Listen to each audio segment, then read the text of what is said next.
Aujourd'hui, notre conférencier, Marc Bello, est de Montréal.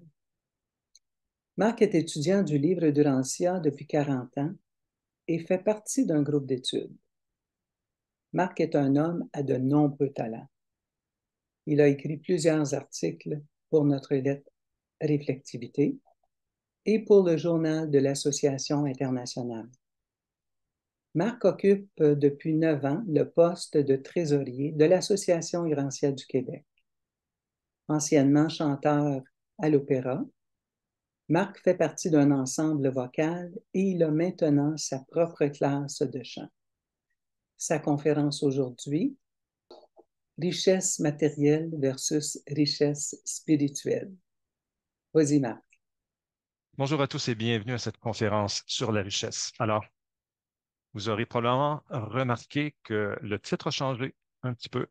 C'est rendu maintenant créateur de richesse au lieu de richesse spirituelle versus richesse matérielle. Vous savez, quand on fait une conférence, on se met en mode réflexion et quand on réfléchit, bien, on découvre des choses et puis notre perspective change au fur et à mesure de notre recherche. Alors, c'est un peu ce qui est arrivé ici.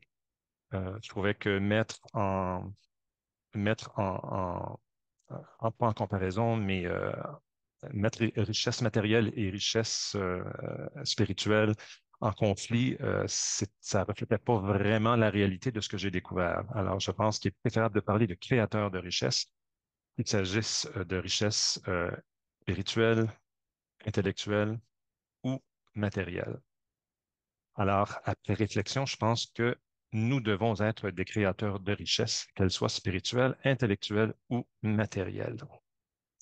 Alors, durant cette conférence, je vais surtout mettre l'accent sur les richesses matérielles, la fortune. Pas parce que les deux autres sont pas importantes, elles le sont vraiment beaucoup, mais je pense que ça pourrait faire l'objet d'une conférence chacune. Alors, ça sera vraiment sur la fortune et la gestion de la fortune. OK, pourquoi est-ce que ça ne change pas? OK. OK. Donc, je me suis posé une question lorsque j'ai décidé de faire sur ce thème. Je dis, pourquoi est-ce que il me semble que la richesse matérielle, tout ce qui s'appelle argent et tout, c'est toujours teinté un peu c'est toujours vu comme quelque chose de négatif au niveau de la spiritualité. Euh, et en fait, on peut penser que l'Église a souvent fait aussi l'éloge de la pauvreté comme un moyen d'accumuler des richesses dans le ciel. Alors, peut-être que ça provient de ça.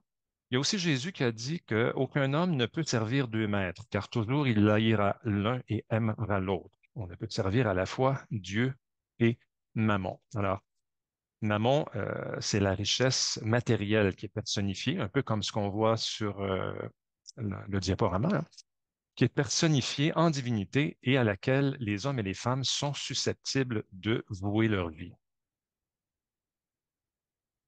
Mais en fait, quel rapport Jésus entretenait-il avec la richesse matérielle durant son incarnation? Alors, c'est ça, moi, qui m'a intéressé comme trésorier de l'association. Évidemment, trésorier, on toujours dans des budgets, dans l'argent et tout. Alors, il était tout à fait normal que je m'intéresse à cette question-là et c'est de ça dont je veux vous entretenir aujourd'hui. Alors, peut-être qu'on a de fausses conceptions sur la richesse matérielle, des conceptions qui nous viennent de notre éducation religieuse et de certains courants spiritualistes modernes, des courants spiritualistes de notre époque, qui condamnent l'accumulation des biens matériels. Pourtant, nous sommes constamment confrontés à la nécessité de travailler pour accumuler des biens, des biens nécessaires à notre survie, tout en continuant à croître spirituellement. Est-ce que l'accumulation des richesses signifie que nous nous éloignons de Dieu, que nous nous inclinons devant Mammon, que nous avons un esprit matérialiste? Pas nécessairement. Alors, Jésus, qui était un homme aux talents variés, aurait pu influencer les destinées économiques de son époque, évidemment, si sa mission n'avait pas été de révéler Dieu à l'humanité. Pourtant, il n'a jamais condamné la richesse matérielle, il l'a plutôt utilisée pour le bien des gens avec qui il était associé durant sa vie terrestre. Alors pour Jésus, l'argent, c'est un moyen plutôt qu'une fin, un outil pour améliorer le sort de l'humanité ou des gens avec qui, de la communauté, plutôt qu'un objectif de vie. Alors Jésus a dû concilier ces deux dimensions de son expérience humaine, matérialisme, hein, la nécessité là, de devoir gagner sa vie, et la spiritualité. Alors je vous propose aujourd'hui d'approfondir de quelle façon il a fait face à ce défi. Alors on va commencer par voir comment Jésus était un entrepreneur, un innovateur dans ce qu'il fait dans son travail quotidien. L'entrepreneuriat et l'innovation, ce sont des qualités importantes pour la création de la richesse matérielle ou de la fortune. On va aussi regarder les conseils qu'il a donnés à l'homme riche, qui était un Romain stoïcien, qui était venu voir Jésus pour lui demander euh, qu'est-ce qu'il pensait en fait de la richesse et comment gérer la richesse. Alors Jésus va lui répondre en lui donnant 10 méthodes d'acquisition qu'il va analyser. Alors on va les regarder. Ensuite, on va parler un petit peu de Jésus et de la conception que Jésus a de la richesse. On va conclure et ensuite, on passera à la discussion.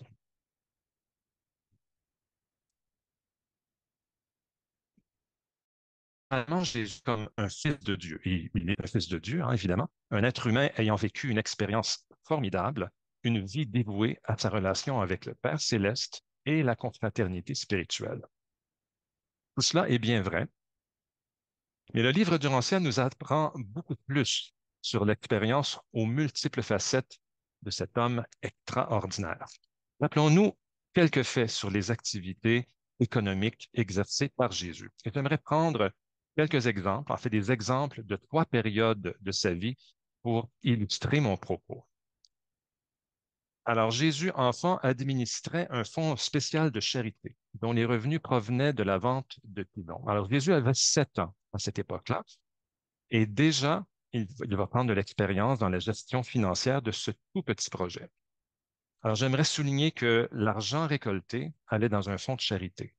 Alors, déjà, la richesse que Jésus est à son âge, à 7 ans, elle est orientée pour le plus grand bien d'autrui. Lors du décès de son père terrestre, Jésus a dû assumer la direction du foyer de Nazareth. Alors, le livre d'Urantia souligne que Jésus était un administrateur sagace, hein, très, très sage, et doté d'un jugement pénétrant. Là, on parle ici d'un adolescent, il avait 14 ans. Alors, cette expérience va lui servir plus tard, hein, l'expérience de gérer, d'être père de famille, de gérer la petite famille de Nazareth, ça va lui servir plus tard pour l'organisation de sa famille apostolique, hein, les 12 apôtres, durant son ministère public.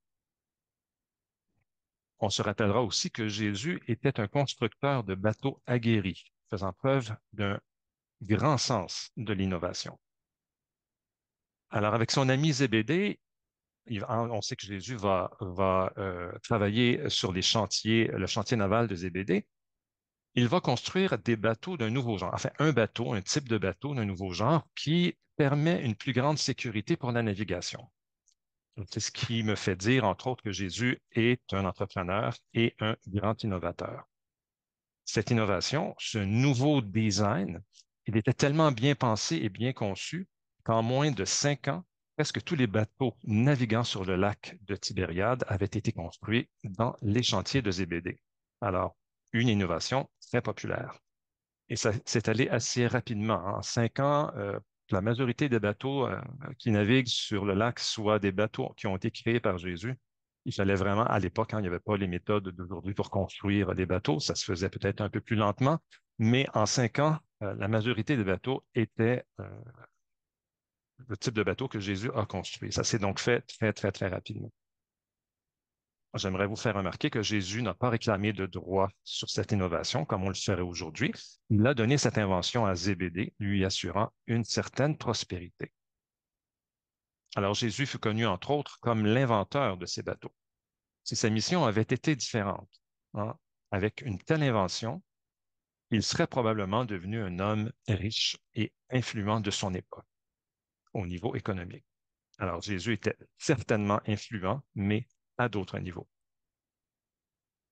Avec les fonds amassés durant cette année de travail, Jésus devint aussi propriétaire d'une maison achetée par Zébédée.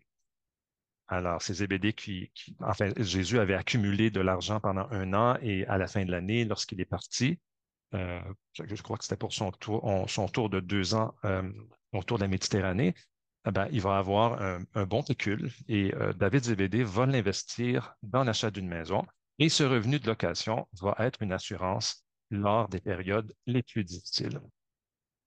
Alors Jésus fut donc amené assez tôt dans sa vie à exercer ses talents d'entrepreneur et d'administrateur. Alors c'est intéressant, je trouve, de parler de ce côté très humain de Jésus, hein, de sortir un petit peu du côté fils de Dieu et voir comment est-ce qu'il a agi dans sa vie d'homme.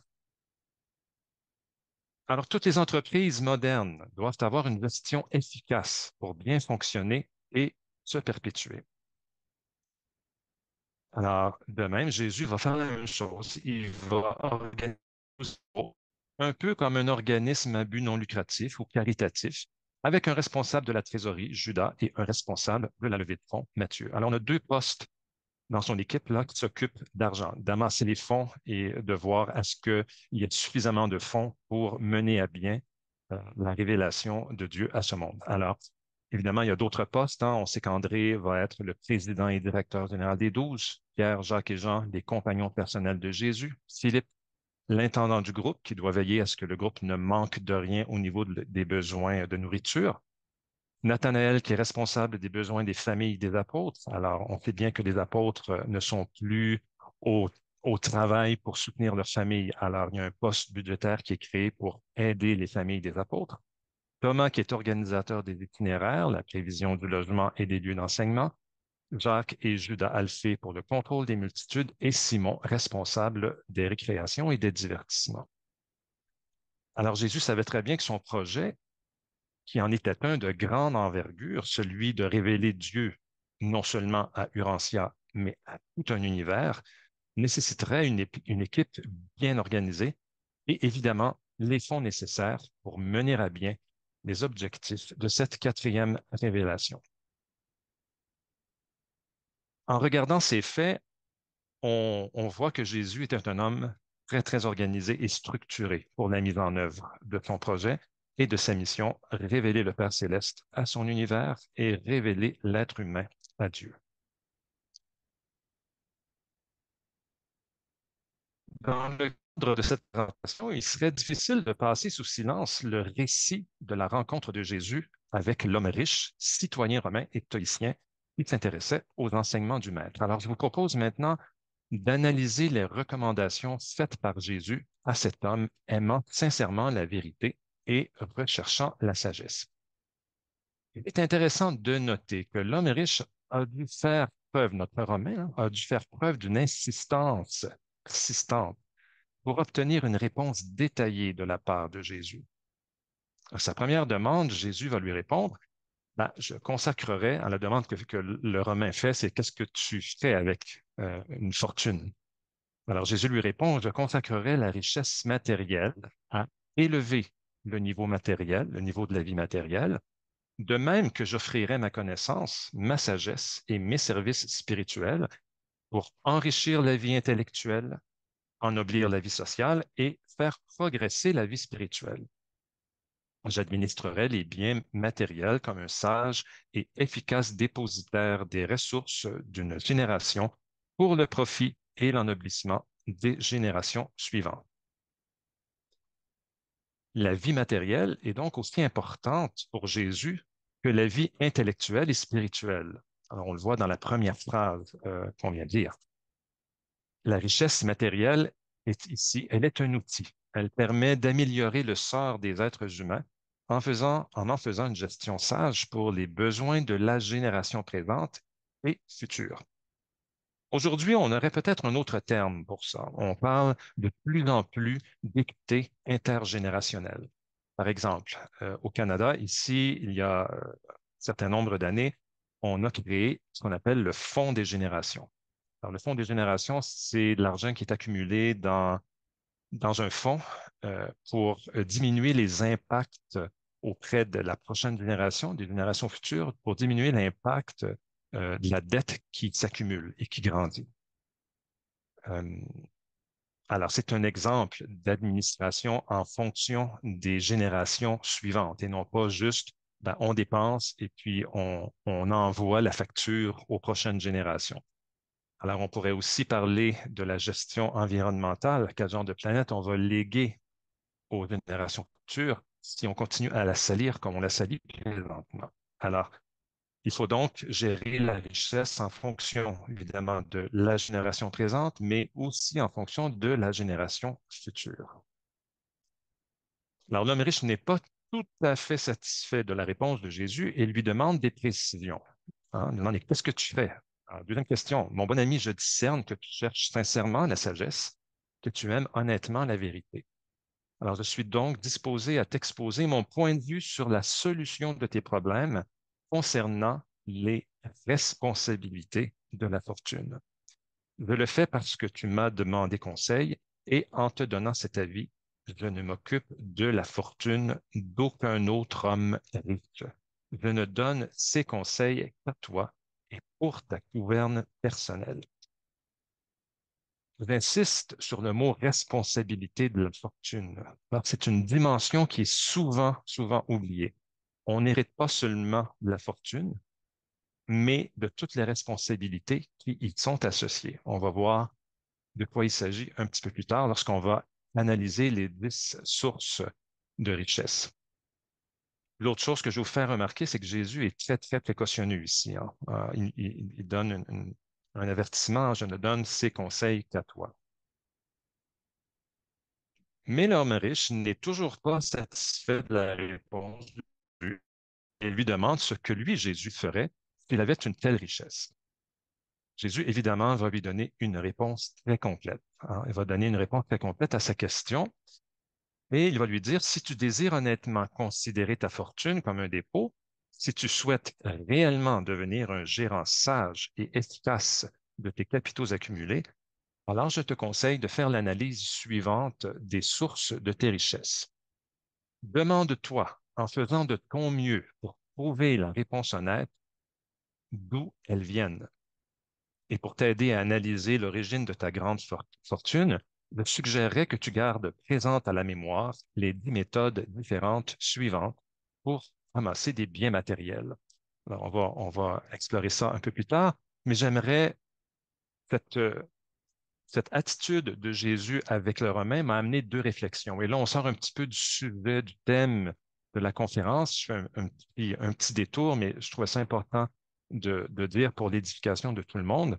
Alors, d'une part, on a une grande, grande leçon d'humilité de la part de Jésus dans notre façon de propager les enseignements du livre du Rancia. Alors, Jésus ne surcharge pas son interlocuteur, son auditeur, avec des informations qui ne sont pas pertinentes.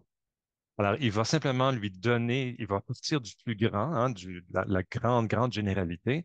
Et au fur et à mesure que notre Romain va lui poser des questions, il va aller de plus en plus précisément dans le sujet. Mais il attend toujours que le Romain lui demande, lui pose des questions. Alors, la leçon peut-être que moi je retiens de ça, c'est ben, faisons la même chose, ne surchargeons pas les gens à qui l'on parle des enseignements du livre du Rancia avec des choses qui ne sont pas tout à fait pertinentes ou attendons que la personne vienne à nous euh, avec des questions aussi. Donc, faire preuve d'humilité, hein, ne pas donner plus que le client en demande non plus. Ça, c'est la première réflexion qui m'est venue. La deuxième, c'est il en sera toujours ainsi, hein, Dieu ne fait pas de favoritisme en accordant une révélation de la vérité à un individu en particulier. C'est toujours l'attitude de l'individu qui attire vers lui une plus grande révélation de la vérité. Dans le cas de notre roman,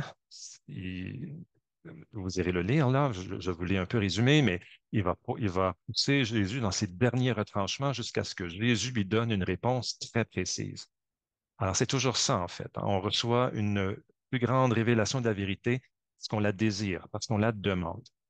Alors, j'ai trouvé intéressante cette attitude de Jésus et je voulais vous partager mes réflexions à ce sujet. Mais revenons à nos moutons.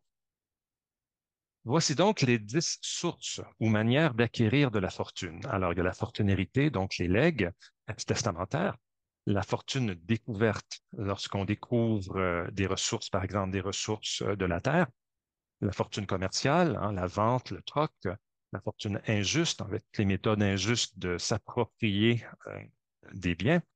Évidemment, celle-là, elle est pas éthique, on n'en veut pas de celle-là. La fortune des intérêts, lorsqu'on place des sommes d'argent pour avoir un usufruit de ces montants-là.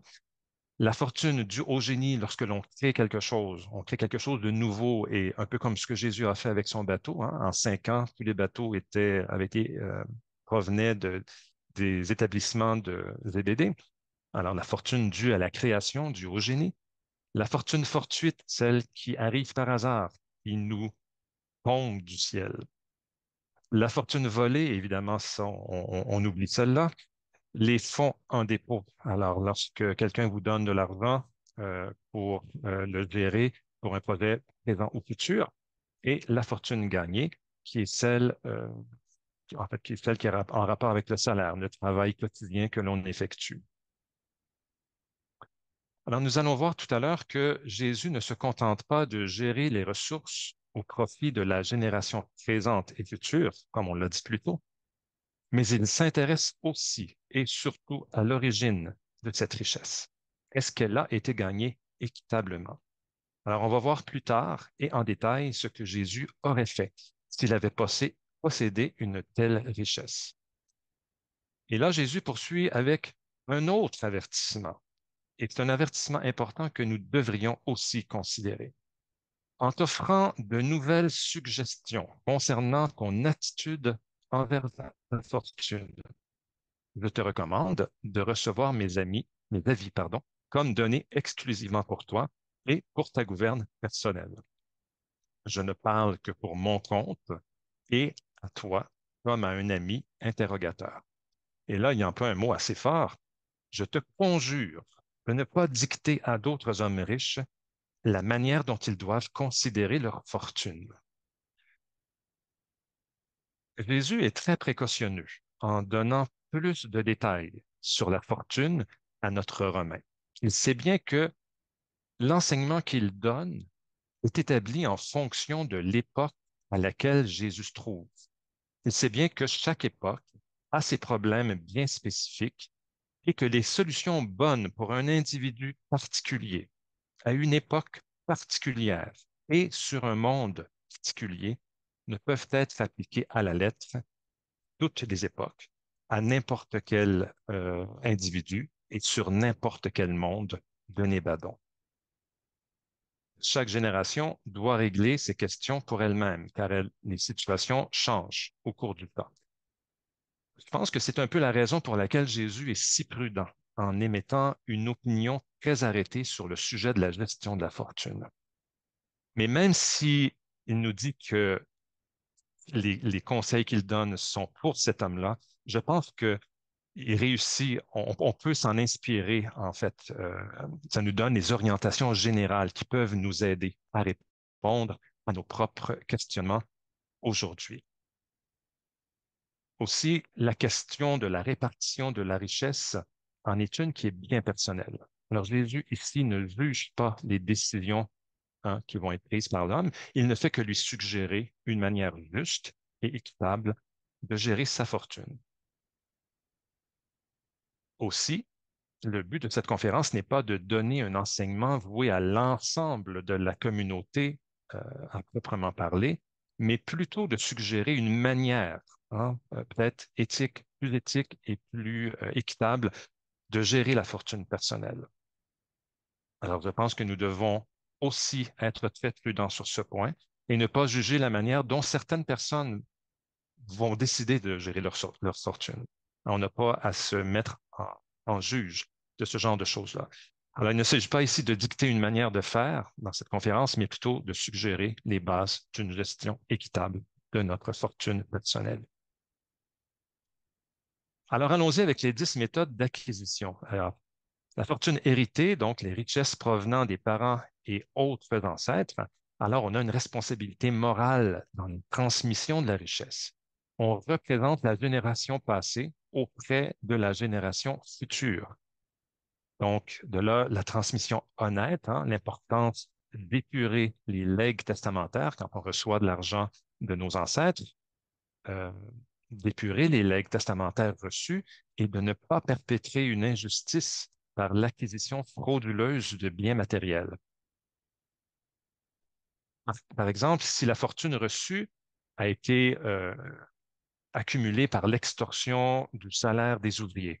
Je prends ici l'exemple, le malheureux exemple qu'on a vu il y a peut-être un été ou deux étés ici au Québec, où des immigrants venant je pense qu'ils venaient du Mexique, qui venaient travailler dans les fermes du Québec. En fait, il y en a une, entre autres, où ils étaient logés et nourris, mais dans des endroits insalubres, et on leur prélevait quelque chose comme 60% de leur salaire pour les frais. Euh, alors, c'est définitivement pas une façon d'accumuler de la fortune qui est éthique et qui est juste. Euh, alors, si on pense par exemple aux enfants qui travaillent de longues heures dans certains pays en voie de développement, ben, c'est la même chose. Est-ce que c'est une façon d'accumuler de la richesse qui est correcte? Sûrement pas. Alors, quand ça arrive, ben, il faut rectifier les erreurs du passé. Alors, évidemment, selon notre sens de l'éthique et de la justice, redonner aux personnes concernées par l'injustice ou à leurs descendants. Et en cas de doute sur l'équité d'une source ou d'une partie de notre richesse, ben, redonner et favoriser les plus démunis. Quant à la destination de la fortune, Jésus parle surtout de la transmission du legs de la génération précédente au profit de la génération suivante, en ayant prélevé un péage équitable au profit de la génération présente. Alors, il ne parle pas d'un paiement au profit d'un seul individu, mais au plus grand nombre. Alors, un exemple de ça, l'AUQ, la façon de gérer les fonds, il y a une partie évidemment qui est pour la génération présente, c'est-à-dire les factures courantes là, que l'on paye. Il y en a une qui est pour des projets. Alors, s'il y a des projets qui favorisent l'expansion de la révélation, on les soutient. Mais il y a aussi une partie qui, elle, est mise de côté pour faire des intérêts, pour assurer la survie de l'AEQ sur une longue période de temps. Cette portion-là, elle vise les générations futures. Alors, c'est une façon de diviser la fortune, si vous voulez, pour qu'elle serve à la génération présente, mais qu'il y en a une partie aussi qui serve pour la génération future. Alors, c'est l'idée du plus grand nombre, du service du plus grand nombre. La deuxième méthode, qui est la fortune découverte. Alors, les richesses tirées des ressources inexploitées de la terre nourricière. Alors, encore une fois, c'est le partage avec le plus grand nombre. Alors, le prospecteur a droit à une récompense pour ses efforts. Quelqu'un qui découvre des ressources inexploitées de la terre, que ce soit du pétrole, que ce soit, quoique le pétrole aujourd'hui, on ne veut plus en parler, là, mais peu importe la ressource qui est découverte, il y a une partie qui doit retourner au prospecteur, mais pas tout. Alors, cette découverte-là doit profiter au plus grand nombre. On peut se demander aussi à qui appartiennent les ressources de la Terre. Nous ne sommes pas les propriétaires exclusifs de ces ressources. Et de là l'importance de penser à l'équité intergénérationnelle. Alors, est-ce qu'on peut épuiser les sols, déforester, faire de la surpêche et salir l'environnement?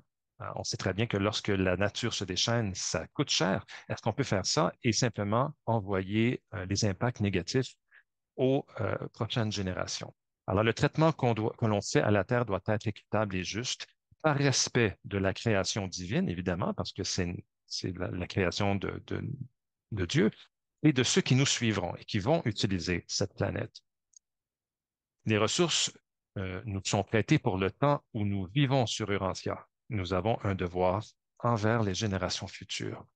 Et l'utilisation des ressources. Alors, nous sommes de passage sur Urantia. L'utilisation des ressources de la Terre au profit du plus grand nombre de nos semblables, est-ce que c'est le cas maintenant? Sûrement pas. On n'a qu'à regarder la situation dans certains pays et le constat est plutôt sombre. La répartition de la richesse est totalement inéquitable, hein. Certains pays consomment beaucoup trop et d'autres meurent de faim. Est-ce qu'on fait une bonne gestion de cette source? Je pense pas. Je veux dire, au niveau collectif, je ne crois pas. La fortune commerciale, les richesses obtenues comme bénéfice équitable encore une fois, dans l'échange et le troc des biens matériels. Évidemment, le commerçant a droit à un juste bénéfice selon les règles en vigueur de l'époque et l'équité et la justice doivent toujours orienter les décisions de ce commerçant et aussi de la société qui décide de ce qui doit être payé aux commerçants. Toujours l'équité et la justice doivent être présents dans nos décisions. Et la répartition des bénéfices, ben, le commerçant a le droit de faire entendre sa voix dans les décisions concernant la répartition des bénéfices. Donc, le surplus qui est créé par le troc et la vente devrait aussi aller au plus grand nombre. Évidemment, la fortune injuste, les richesses tirées de l'exploitation inéquitable de ses semblables ou de leur réduction à l'esclavage, c'est inadmissible, hein. L'esclavage et l'exploitation injuste de nos frères et sœurs est un stigmate spirituel et un fléau moral. Tout travailleur a droit à son salaire, hein, comme par exemple euh, nos gens là, qui sont venus travailler au Québec et qui ont été exploités. Ces gens-là auraient eu droit à un salaire juste et selon les règles de notre société, ce qui n'a pas été le cas. L'utilisation de la contrainte, toute la notion de pouvoir, hein, l'exploitation des enfants dans certains pays, l'exploitation au Québec de travailleurs étrangers à qui on demandait un loyer élevé, ça en est un exemple. On peut penser à toutes sortes de situations, hein. Dans certains pays, la prostitution, qui est un métier, qui n'est pas un métier en fait, mais les gens sont tellement mal pris, sont tellement contraints que les enfants parfois se prostituent pour aider leur famille à survivre. Alors, toute cette idée de contrainte, utiliser la contrainte pour obtenir quelque chose est complètement inadmissible dans l'acquisition de la richesse. J'ai aussi mis le traitement des animaux parce que je trouve que la société, c'est la manière injuste de traiter les animaux quand on les envoie à l'abattage et tout, quand on les met dans des enclos, on surpeuple les enclos, il y a des choses horribles qui se font. Et je pense que ça aussi, créer de la richesse sur la souffrance d'être vivant n'est certainement pas acceptable. Le devoir de restitution, évidemment, à ceux qui ont été dépossédés ou à leurs descendants lorsqu'on veut épurer cet aspect de la richesse. Si la richesse injuste, évidemment, dont on a hérité, par exemple. La fortune des intérêts. Alors, le revenu tiré des possibilités de rendement juste et équitable des capitaux investis. Alors, évidemment, les intérêts, oui, mais on parle de capitaux qui, à la base, sont justes et qui ont été épurés de toute forme d'injustice avant de pouvoir demander des intérêts sur ces capitaux-là. Alors, c'est un petit peu comme si le- le- la richesse si elle a été acquise d'une façon injuste, comme s'il y avait comme une maladie dedans qu'il fallait éradiquer lorsque ça arrive. Alors, l'épuration, elle est très, très importante. Et l'équité et la justice, évidemment, doivent accompagner les décisions de ceux qui désirent traiter leurs capitaux. Euh, on s'entend qu'il ne faut pas non plus, encore une fois, contraindre les gens qui ont besoin d'avoir de l'argent en leur disant, ben, tu n'as pas le choix, alors on va te taxer, on va te mettre un taux élevé. On peut penser aux cartes de crédit, par exemple, qui demandent du 21-23 hein, sur l'argent qui est prêté. On peut se questionner là-dessus. Euh, est traité selon les taux en cours. Alors, considérer la situation de l'emprunteur lors de la fixation du taux d'intérêt et ne pas profiter de la situation précaire d'une personne pour lui soutirer plus d'argent. La fortune due au génie, les richesses récompensant les dons créatifs et inventifs du mental humain. Alors, les individus créatifs ont droit à une plus-value sur les inventions dues à leurs dons créatifs. Et cette plus-value doit être déterminée selon les règles de l'équité, encore une fois, et de l'amour de notre prochain. Alors, nous sommes redevables des générations passées quand on crée quelque chose, puisque notre créativité, ben, elle s'appuie sur les découvertes de ceux qui nous ont précédés. Alors, notre créativité, elle est issue de quelque part. Elle n'apparaît pas comme ça, comme par magie. Alors, elle prend racine dans ce que les générations passées euh, ont créé. On a aussi une obligation envers la société, envers l'entourage, quand on a des dons créatifs, et je dirais même envers le suprême. Alors, notre devoir est d'améliorer les conditions de vie de nos semblables en créant, hein, par notre créativité, en créant des solutions aux problèmes de la génération à laquelle nous appartenons, mais aussi aux générations futures. Alors, dès l'instant où on amène des solutions pour l'ensemble, le groupe, on est dans le suprême. On est dans le soutien au suprême, dans le sens où la planète n'arrivera pas aux époques de lumière et de vie tant que certains problèmes comme les problèmes d'environnement, les problèmes d'injustice ne seront pas réglés. Alors, quand on investit dans la création, quand on utilise notre création et qu'on crée des choses qui apportent des solutions, on travaille directement avec le suprême, à mon avis. L'autre chose, la dernière, la reconnaissance de l'acheteur, nous ne sommes pas les propriétaires exclusifs de nos dons créatifs, hein. Il faut encore considérer l'acheteur de pensée comme l'inspiration de toute cette activité créative. Alors, on n'est pas tout seul, hein. On n'est pas des créateurs déconnectés de ce qu'il y a alentour. On vient, hein, des générations passées et il y a plein d'aides alentour de nous qui sont là pour nous permettre de créer. Alors, il faut utiliser ces dons de créativité pour l'ensemble ou le plus grand nombre. La fortune fortuite, les richesses tirées de la générosité de ses semblables ou prenant origine dans les circonstances de la vie. Alors, on parle ici de biens qui sont non gagnés. Outre les honoraires légitimes pour l'administration des biens, la fortune acquise par le hasard ou les circonstances de la vie devrait être employée pour le plus grand bien de tous. Évidemment, le privilège du détenteur, ben, il devrait avoir une voix majoritaire pour décider, déterminer l'utilisation d'une telle fortune. La fortune volée, les richesses obtenues par injustice, malhonnêteté, vol ou fraude. Alors évidemment, il faut restituer ces biens à leur juste propriétaire. Et il faut évidemment s'assurer de l'épuration de la richesse de tous les éléments malhonnêtes, hein.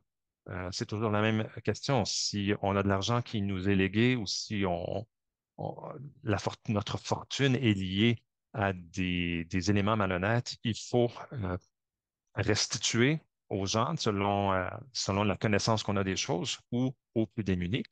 Je vous donnerai ici, par exemple, ce qu'on a fait, par exemple, lors de la Deuxième Guerre mondiale avec les familles juives, hein, à qui on avait dérobé des tableaux ou des choses de valeur, hein, on a dû leur restituer. Alors, c'est la bonne façon de faire, donc restituer ce qui appartient à ceux qui ont été dépossédés. Les fonds en dépôt, la fortune placée entre tes mains par tes semblables pour un usage spécifique, présent ou futur. La gestion d'une fortune pour le compte d'une autre personne, c'est un travail sacré. Alors, c'est tellement, la confiance que l'on met en vous, elle est tellement importante qu'il y a des êtres qui sont créés, qu'on appelle les solennités de la confiance. Ce sont des êtres spirituels. Je me souviens plus de quelle catégorie, là. Ce sont des suranges ou whatever, mais c'est pas vraiment important.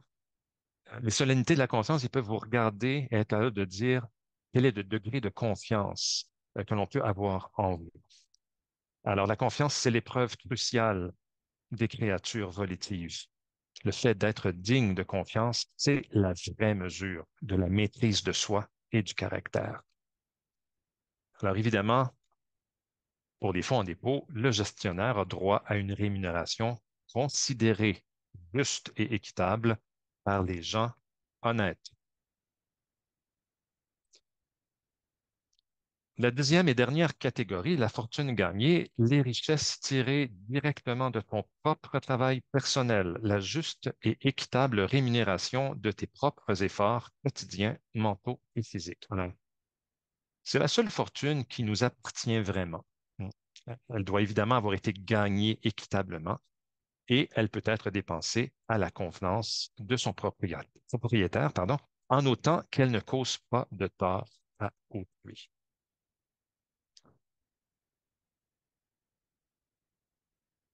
Alors Jésus était l'incarnation vivante de cet enseignement, hein, qu'on a vu là en 10 catégories. Pourquoi est-ce que je dis ça? Ben, Jésus ne prenait qu'une portion de ses avoirs pour ses propres besoins. Alors, ce dont il avait besoin, évidemment, pour se loger, pour manger, vivre nécessairement, tout le reste était donné soit en aumône, hein, qui était une partie importante euh, du budget apostolique, hein. Jésus se réservait même le droit de décider du déboursement des aumônes. Euh, et évidemment, cette aumône elle était évidemment réservée pour euh, les plus démunis. Alors, on sait aussi que Jésus s'est beaucoup occupé de sa famille terrestre, hein, même quand il n'était plus le chef de famille et qu'il a été remplacé par son frère Jacques, il a quand même envoyé en sa part à sa famille.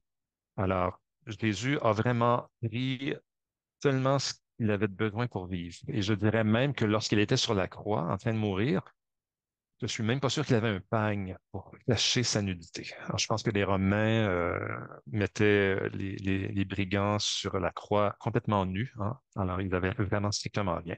Alors, Jésus était vraiment, il vivait à la hauteur d'un enseignement qu'il a donné à ce Romain riche.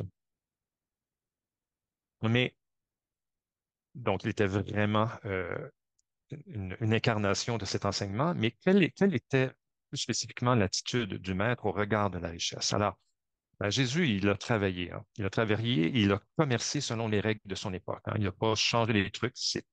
Il est arrivé à cette époque-là, il a travaillé selon les règles de cette époque. Il était menuisier, c'était son travail. Il s'est intéressé à la poterie et à bien d'autres métiers, mais il était menuisier de profession. Alors, il ne prêchait pas contre la fortune et la propriété, seulement contre l'injustice et la distribution inégale des ressources. Il ne prêche pas contre la possession des biens, mais seulement la cupidité, c'est-à-dire le désir immodéré des richesses. Il va aussi enseigner la priorité des valeurs spirituelles sur les valeurs matérielles, bien sûr, et il enseigna que le développement de la vie spirituelle, ben, c'est le moteur permettant à l'individu de trouver l'inspiration et les solutions aux problèmes rencontrés. L'argent contribue. Bon, excusez, j'ai fait quelque chose que je ne devais pas faire.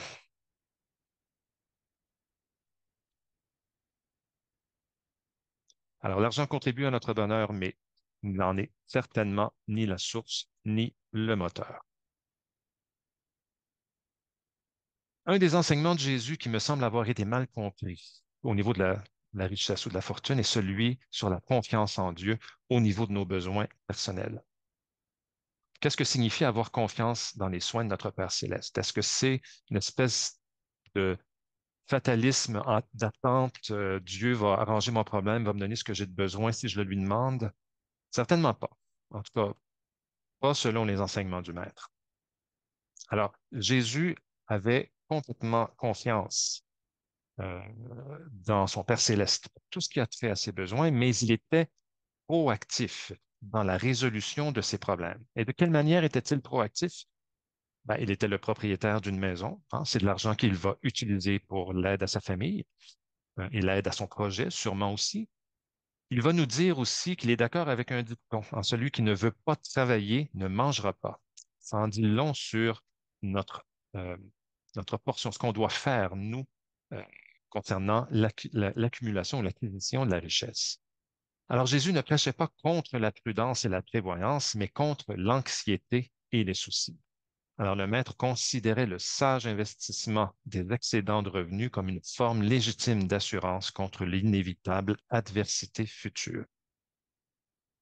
Jésus lui-même est un exemple d'organisation. On l'a mentionné plus tôt dans cette présentation. On a eu plusieurs faits qui nous ont été présentés. Il enseignait une soumission alerte à la volonté divine. En d'autres termes, alerte signifie faire de notre mieux dans les circonstances où nous nous trouvons, tout en utilisant les moyens à notre disposition pour accroître notre bien-être et celui des autres. Si nous avions à résumer les grandes lignes de ce que Jésus a dit sur la richesse matérielle, nous pourrions retenir ceci. La richesse, qu'elle soit spirituelle, intellectuelle ou matérielle, est hautement désirable. Alors, créons de la richesse. Hein, la richesse matérielle, elle n'est pas mauvaise. C'est l'utilisation qu'on en fait qui peut l'être. La richesse n'est pas un objectif, elle est un outil. Toute fortune devrait être épurée des injustices perpétrées lors de son acquisition, et cela au meilleur de notre connaissance. Alors, il faut redonner ceux qui pourraient avoir été dépossédés par nos actions ou par les actions des personnes qui sont venues avant nous. Notre sens de l'équité et de la justice devrait toujours guider nos choix. Hein? Quoi soutenir? À quelle hauteur? Dans les situations douteuses, nos décisions devraient favoriser ceux qui sont dans le besoin. La fortune acquise par notre travail, c'est la seule qui nous appartienne vraiment et sur laquelle nous avons entièrement le contrôle. Les héritages, la loterie, tout ce qui est fortuit, tout ce qui nous tombe entre les mains ne nous appartient pas vraiment. La richesse que nous créons devrait profiter au plus grand nombre de nos frères et sœurs et plus spécialement ceux qui sont les plus vulnérables. Alors, c'est sûr qu'on peut aider notre frère, notre mère, un ami, et c'est très bien de le faire. Jésus a aidé sa propre famille même durant son ministère public. Mais à plusieurs reprises, dans l'enseignement des 10 sources de fortune, là, de façon d'acquérir la fortune, on souligne à plusieurs reprises l'aide au plus grand nombre. C'est vraiment ça qui revient très, très souvent. Et ça semble être un concept très important. Alors, cet enseignement peut paraître surprenant. Hmm. Moi-même, quand j'ai fait cette présentation-là, comme si je me sentais un peu comme déchiré entre deux attitudes. Alors, d'une part, je vois bien que l'enseignement que Jésus donne là-dessus est tout à fait équitable et juste éthique. Alors, c'est le sentiment intérieur que j'ai et que c'est la façon de faire. Mais en même temps, je viens d'une société où on crée de la richesse pour soi-même. Oui, effectivement, on peut donner une partie, mais généralement, quand on crée de la richesse, c'est pour nous-mêmes. Hein. C'est un peu l'attitude dans notre société présentement. Euh, et on vit en plus à une époque où souvent, pas dans tous les cas, mais souvent la fin justifie les moyens, et même les moyens les plus injustes et les moins éthiques. Alors, cet enseignement est-il applicable à notre époque? Cela dépend. Alors, j'aimerais vous donner ici mes réflexions personnelles concernant cette idée-là. Alors, j'aimerais qu'on se rappelle que la question qui est demandée par l'homme riche est à Jésus, que ferais-tu si tu avais une fortune comme la mienne? Alors, Jésus va donc établir une gestion hautement éthique et conforme à la spiritualité que l'on retrouverait sur une sphère vivant aux époques de lumière et de vie. C'est mon opinion personnelle. Pourquoi est-ce que je dis ça? Ben, ses actes témoignent de cela, alors qu'il vit à une époque complètement barbare, une époque où on crucifie les gens, une époque où les plus riches exploitent les plus pauvres. Bon, aujourd'hui, on crucifie plus à notre époque, là, mais on exploite certainement les plus pauvres. Et non, on les exploite énormément. Alors, ce sont des choses qui n'ont pas changé. Alors, Jésus est cet homme hein, qui vit dans cette conscience. Alors, qu'est-ce qui me fait dire qu'il vit dans un tel niveau de conscience? Ben, comme je le disais un peu plus tôt, il ne prélève pour lui que l'essentiel pour sa survie. Tout le reste est dédié au bien de l'humanité et à son avancement. Même lorsqu'il utilisait ses pouvoirs, c'était pour le bien des autres, jamais pour lui-même. Jamais Jésus a utilisé son pouvoir divin pour se sortir d'une situation délicate. Jamais Jésus ne va utiliser son pouvoir divin pour se procurer les choses dont il a besoin pour vivre.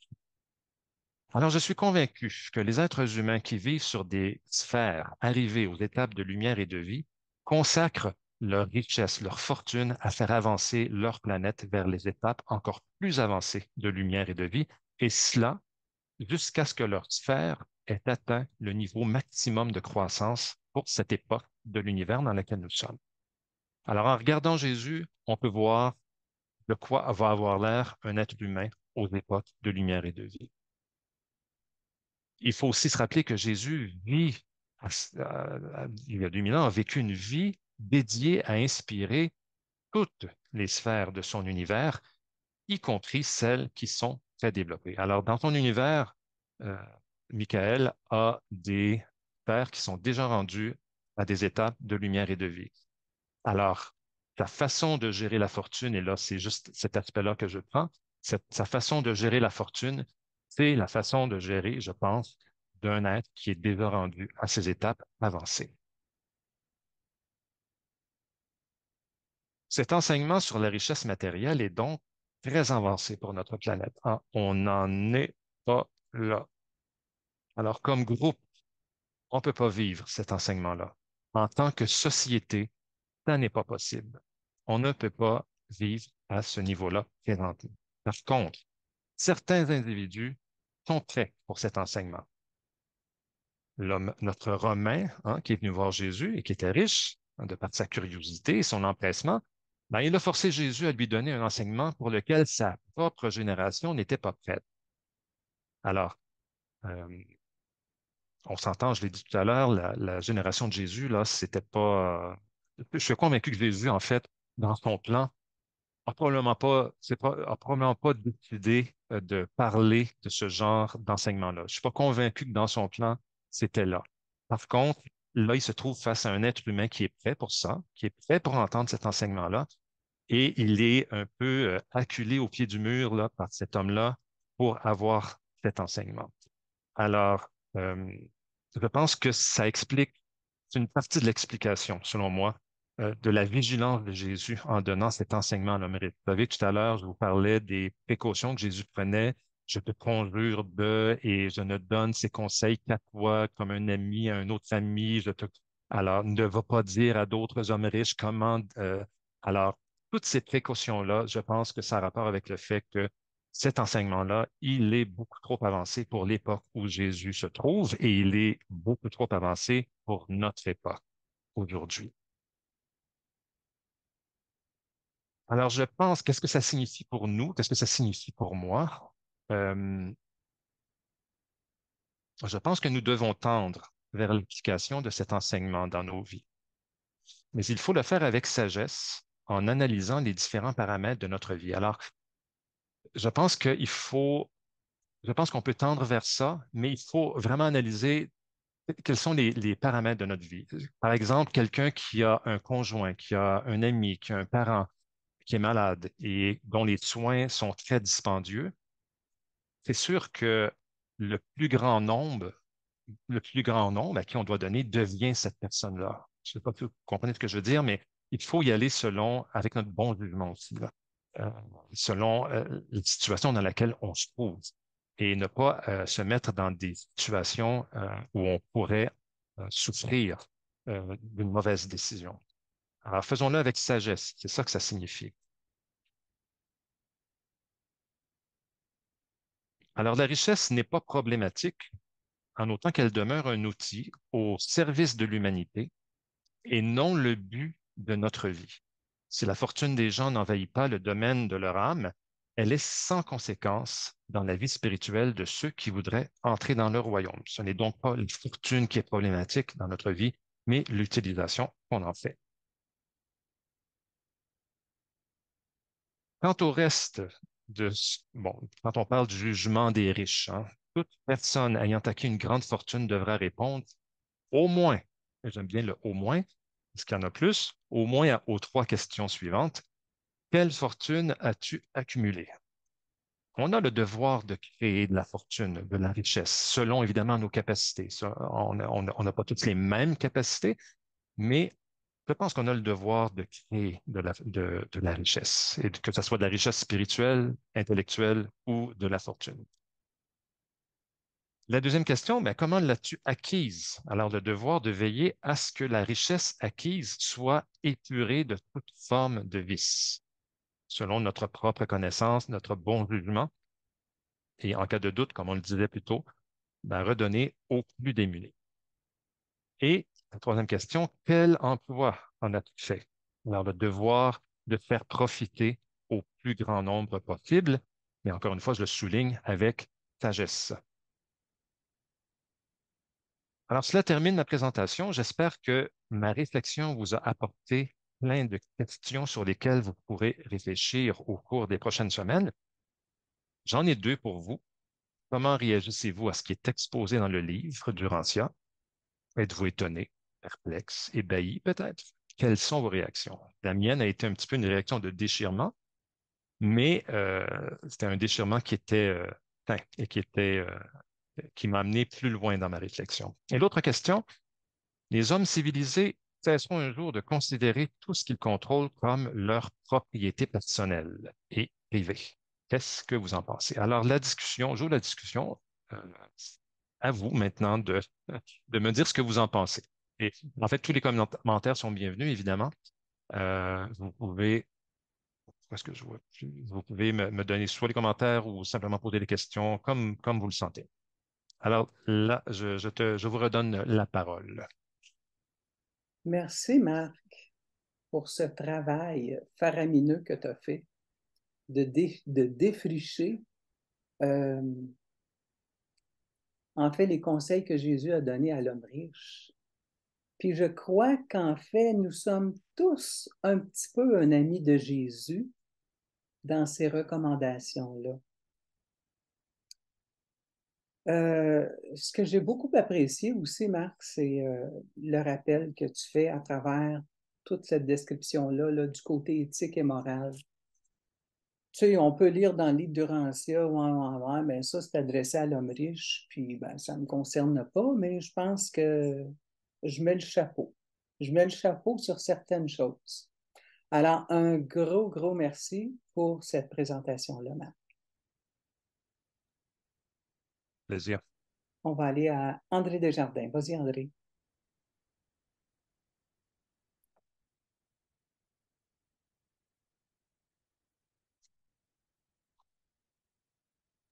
Ton micro, André.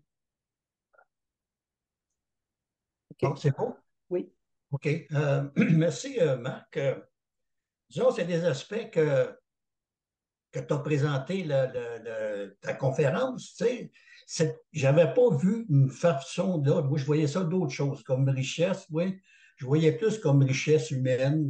Mais là, richesse monétaire, ça n'a pas été pareil parce que nous autres, là, disons que la plupart d'entre nous, on est tous des bébés boomers. Tu sais, on a eu plus ou moins de misère, ça a bien été. En tout cas, moi, j'ai jamais eu trop de misère, puis les grèves, puis tout le monde s'aime. Tu sais. Puis il y a plusieurs dans ces années-là qui ont commencé à étudier le livre de Horatio, je pense, là, des années 70. Mais c'est l'aspect aussi que toujours, qu'est-ce que je peux donner aujourd'hui, moi, tu sais, là? Ben, disons que dans le livre de Rancio, je ne suis pas bien adapté. Je ne vis pas dans une région où je vis probablement isolé, mais je peux servir parce qu'il y a des bons clubs de service qui peuvent, à l'âge d'or ici, des clubs de FADA, que je suis très impliqué. C'est là que je peux donner de moi-même puis servir.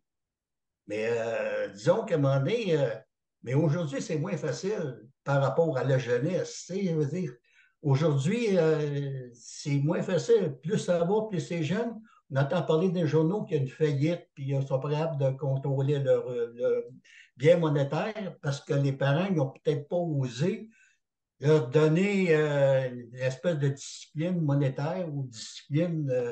Aujourd'hui, les enfants sont tous gâtés. Moi, j'ai un de mes petits-fils qui a 5 ans, il a son cellulaire personnel. Tu sais. Bon, OK. On n'avait pas ça, nous autres. Dans mon âge, plus jeune, on avait un BC, on était 7, on avait un BC cassette. Puis on était content de l'avoir. Alors, mais merci, ça m'a fait beaucoup réfléchir face à ça. Puis face à l'équité aussi, l'équité sociale. Tu sais, quand on pense aux îles des femmes, que par rapport à un travail équivalent, qui ont toujours un petit peu moins, Mhm. tout ce qui se propage par rapport aux femmes aujourd'hui sont un peu, bon, c'est pas eux autres qui décident, c'est d'autres qui décident pour eux autres. Là. Je trouve ça dommage. Mais toujours, qu'est-ce qu'on peut faire, ça? Une femme, c'est un être humain, c'est une personne qui a une capacité d'avoir un acheteur, la même chose au même niveau. Alors, à un moment donné, ben, je trouve ça vraiment agréable. Ça a été très, très, très content de participer à cet événement. Merci beaucoup, Marc.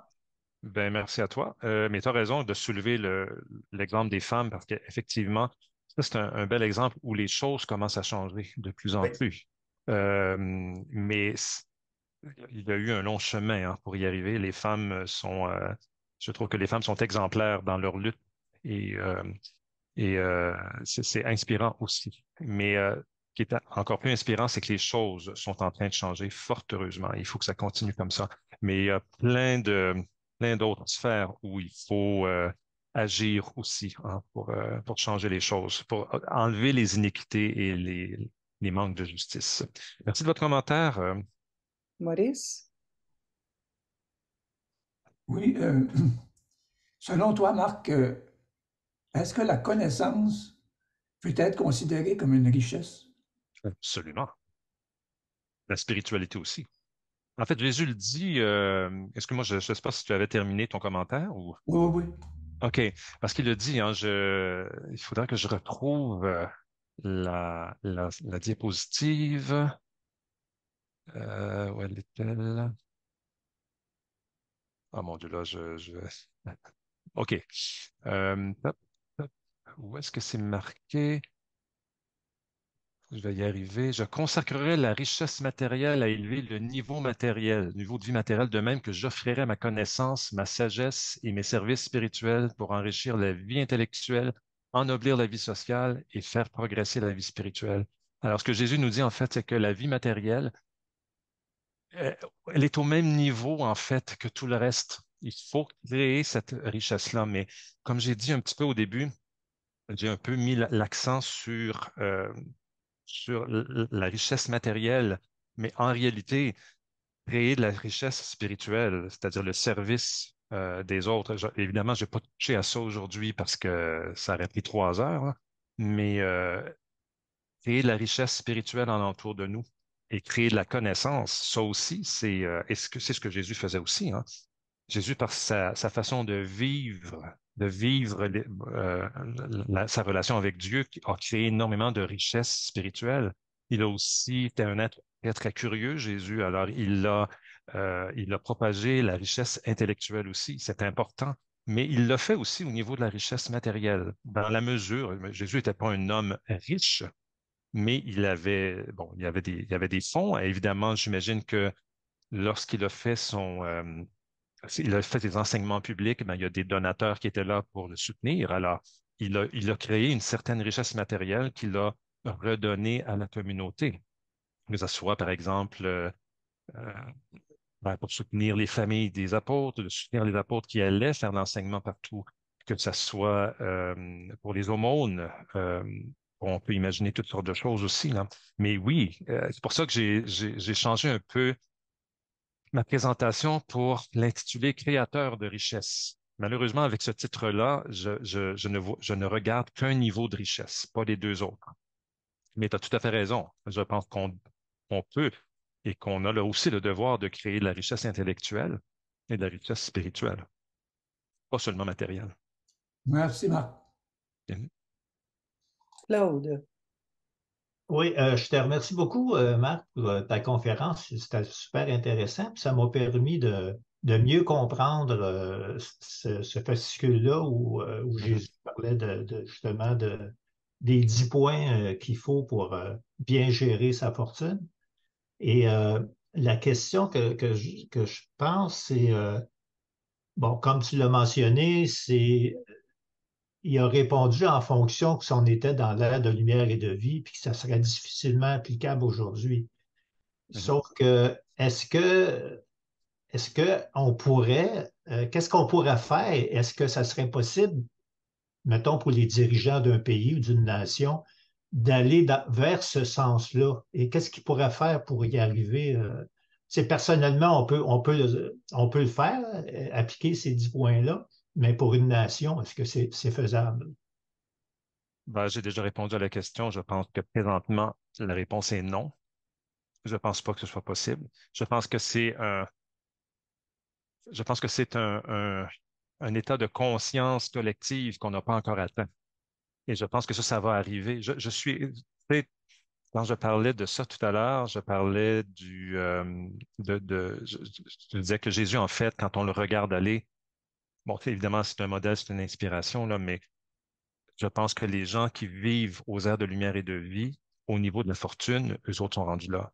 Ces gens-là ne travaillent pas pour accumuler des maisons, des voitures, aller tu sais, bon, leur but, c'est de faire avancer la civilisation et de remplir leurs responsabilités face à l'être suprême, c'est-à-dire de faire avancer la civilisation pour que on arrive au but, le but là, d'être complètement développé comme sphère. Quand je dis comme sphère, là, c'est comme ensemble. La civilisation, l'humanité, ou pas l'humanité, mais la civilisation d'une planète qui serait rendue là, au maximum de son développement pour cette ère-ci. Quand je parle de cette ère-ci, c'est l'ère des sept super-univers. Alors, je pense que Jésus était là et je suis convaincu que les gens qui vivent dans les aires de lumière et de vie, ils n'en ont rien à blairer là, de l'argent ou de, je sais pas, peut-être qu'ils n'ont plus d'argent, là, je sais pas à ce moment-là, mais ils ne prennent pour eux que ce qu'ils ont de besoin pour vivre. Et le reste, c'est vraiment orienté vers l'amélioration matérielle, intellectuelle et spirituelle. Je suis convaincu de ça. Mais pour répondre à ta question, non, c'est pas possible. Je pense pas. Je crois pas. Merci, Pas au Marc. niveau collectif. Bonjour, Francine. Bonjour tout le monde. Merci, Marc. C'était vraiment, vraiment intéressant. J'aime beaucoup Merci. ton analyse, comment tu as fait et comment tu penses. Je te suivais bien dans Merci. ta présentation. Euh, j'ai aimé quand tu as répondu à une question que j'avais en me demandant pourquoi Jésus n'a pas permis à l'homme riche de pouvoir partager les enseignements qu'il lui montrait. Mais dans le fond, tu as raison, il n'était pas prêt pour, euh, pour entendre ces nouveaux enseignements-là. Euh, Tu as mentionné l'AOQ qui donne des fonds grâce au trésorier avec intérêt. Bravo, c'est bon à savoir. Je n'étais pas au courant. Par rapport à mes biens matériels, ben, écoutez, le coût de la vie augmente, l'inflation augmente, il y a beaucoup de jeunes entrepreneurs qui font faillite. De la classe moyenne, il y a beaucoup de gens qui deviennent pauvres, qui sont Oui. pas nécessairement qui n'ont pas nécessairement voulu cette situation-là. Pour ma part, je dois dire que je suis riche spirituellement et que je tente de distribuer ces richesses-là spirituellement. La connaissance, elle est bonne quand elle est partagée. Alors, c'est ce que j'essaie de faire. Euh, je pourrais m'en dire plus. Je vais laisser la parole à quelqu'un d'autre. Merci. Je vais juste réagir. Je pense que le point que tu amènes, il est important parce que c'est tout l'aspect sagesse dans le fait de redonner au plus grand nombre. Il faut y aller selon ce qu'on est capable de faire. Et encore une fois, je vais dire, bon, Jésus agit comme un homme qui est allé aux époques de lumière et de vie. Aux époques de lumière et de vie, il y aura plus ces problèmes-là dont on parle, dont tu viens de parler là présentement. Ça sera plus là. On n'aura plus à se soucier de ça. Et tout ce qu'on va avoir, on va avoir cette conscience de notre responsabilité cosmique face à l'être suprême. Et c'est ça qui va être le but. Ça sera plus, et en fait, quand on pense à cette idée de notre responsabilité face au suprême, ben, automatiquement, on s'occupe des gens qui sont les plus démunis parce que c'est le genre de problème qu'il faut régler sur une planète avant d'arriver à ces aires-là. Hein, puis on peut parler bon, de l'environnement, j'en passe, là, il y a tellement de problèmes sur la planète présentement que la liste est longue. Et quel était ton premier point je voulais réagir là-dessus, je l'ai un peu oublié. Sur le pauvre homme, je me demandais, tu as répondu à ma question, euh, pourquoi il n'a pas donné l'enseignement de Jésus? Oui, Et tu as oui, répondu à ma question en disant, ben, il n'était pas je rendu. voulais, ouais, je voulais ajouter quelque chose à ça. Je me disais, Ouais. si on faisait ça aujourd'hui, on allait partager cet enseignement-là à des gens qui ne sont pas des lecteurs de livres de Rancia ou qui n'ont pas de cheminement spirituel. J'ai l'impression qu'on se fait lancer des tomates, là. Alors, c'est encore aujourd'hui, on n'est pas prêt pour ça. À l'époque de Jésus, on ne l'était pas. On ne l'est toujours pas aujourd'hui.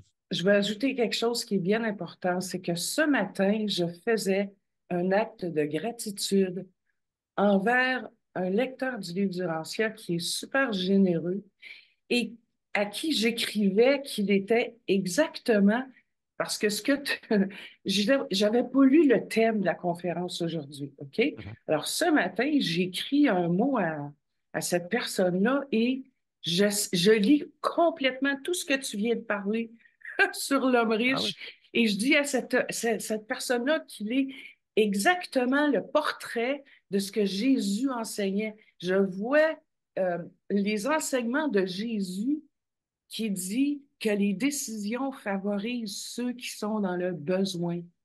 Efforce-toi d'aider les personnes qui, par malheur, souffrent de privations imméritées. Et je trouve ça Mhm. extraordinaire de pouvoir vivre ça, de Oui. voir quelqu'un qui vit selon les enseignements de Jésus. Mhm.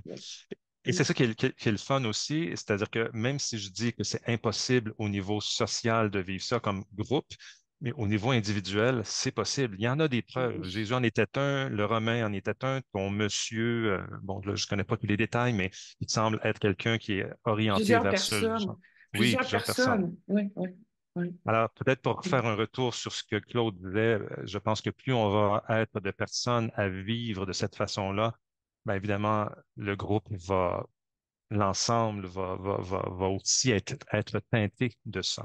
Alors, je pense que c'est au niveau individuel qu'il faut travailler beaucoup, beaucoup. C'est beau Merci. d'être un modèle Faut essayer. d'inspiration pour les Faut autres. essayer. Faut essayer. Merci, Action. Francine. Guy Lorrain, ton micro est fermé, Guy.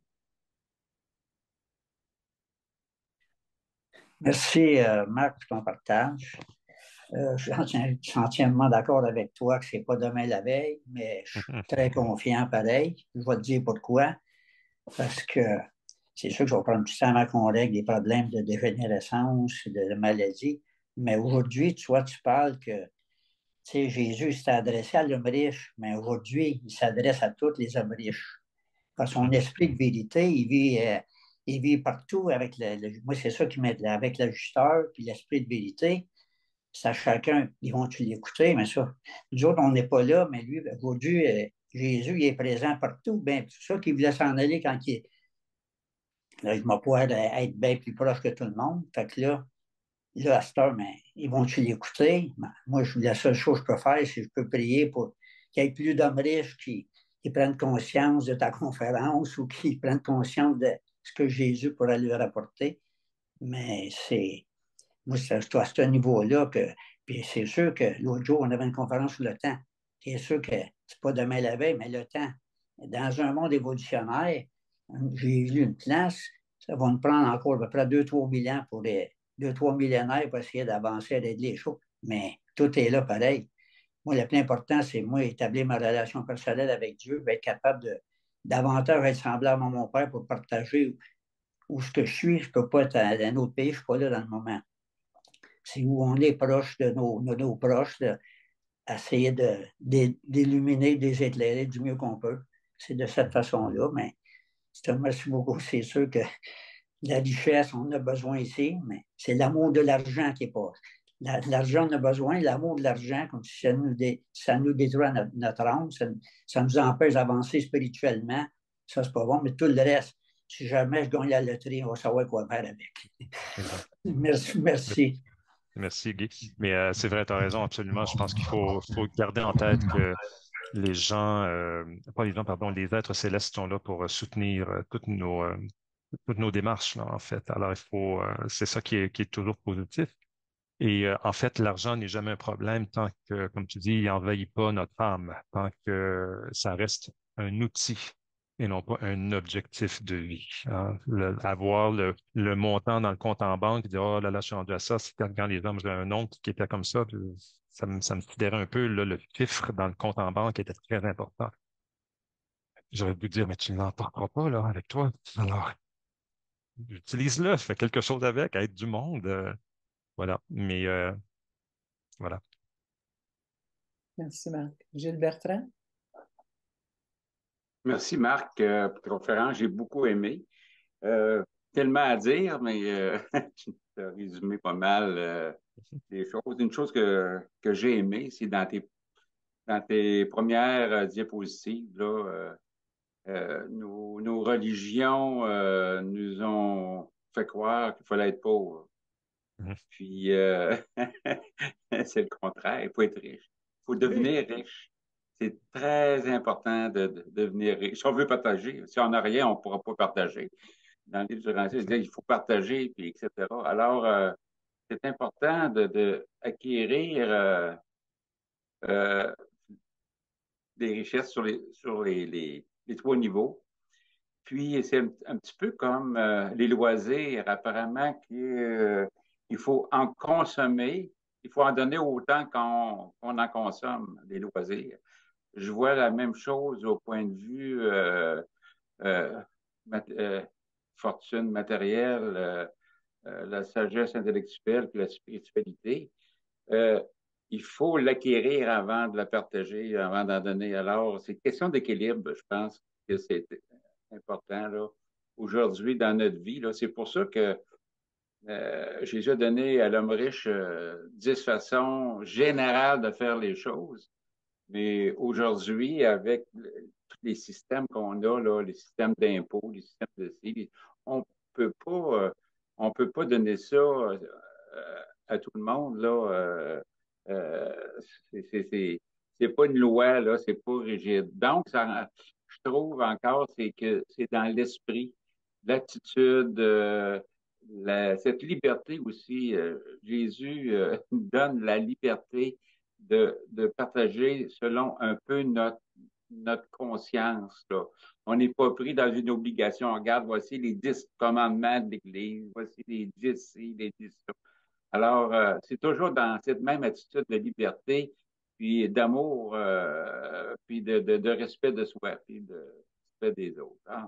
En tout cas, je vois là-dedans là, beaucoup à réfléchir, puis le mot-clé, là, pour moi, c'est équilibre. Équilibre Oui. un petit peu en tout. Là. Alors, je vous remercie aussi pour vos autres commentaires. Là. C'était bien intéressant. Au Mais plaisir. tu as tout à fait raison, Gilles, hein, l'équilibre, garder l'équilibre et il y a aucune, Jésus ne laisse l'homme riche très, très libre. Il lui suggère des choses, évidemment, parce que l'homme riche lui a demandé, mais il n'y a aucune contrainte ici. Je veux dire, il faut y aller selon chacun, on est les seuls qui connaissons nos propres vies. Alors, on a chacun aussi des devoirs dans nos propres vies et c'est important de respecter ces devoirs-là et de pas prendre un enseignement et de l'instituer comme une règle. Ça, je pense que c'est le point important dans ton commentaire, moi, qui me fait réfléchir.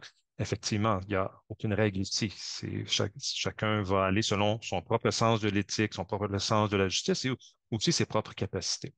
Merci pour ton commentaire. C'est un petit peu pour ça mon commentaire, Marc, quand je disais que nous sommes tous un ami de Jésus, parce qu'à quelque part, Mhm. il y a quelque chose de certain qu'on est capable de donner. Merci. Absolument. Gaëtan? Alors, merci, Marc. Une excellente conférence. Parce que l'argent, c'est au cœur de la majorité des problèmes de ce monde en ce moment, Mhm. et même au cœur de notre vie, quand on a vécu dans le besoin souvent. Quand tu faisais ta conférence, ça me faisait penser à la parabole des 10 talents. Mhm.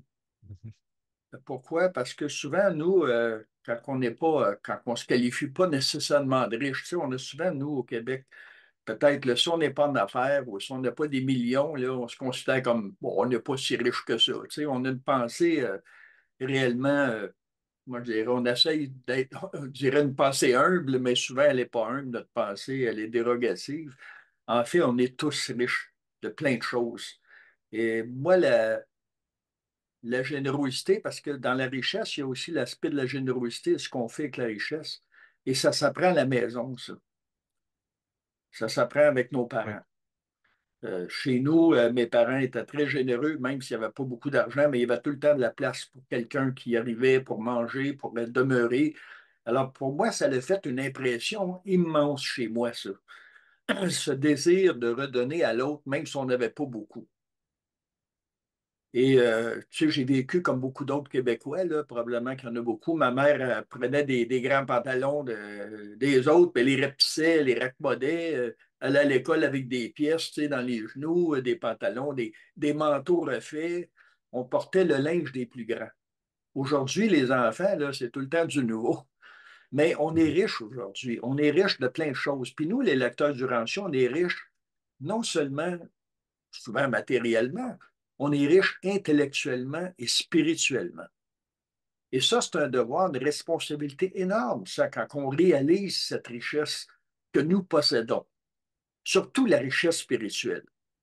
Mais si on revient à la richesse matérielle, souvent, moi, je me disais, mais une maison, comment grande faut-il qu'elle soit pour que je sois satisfait?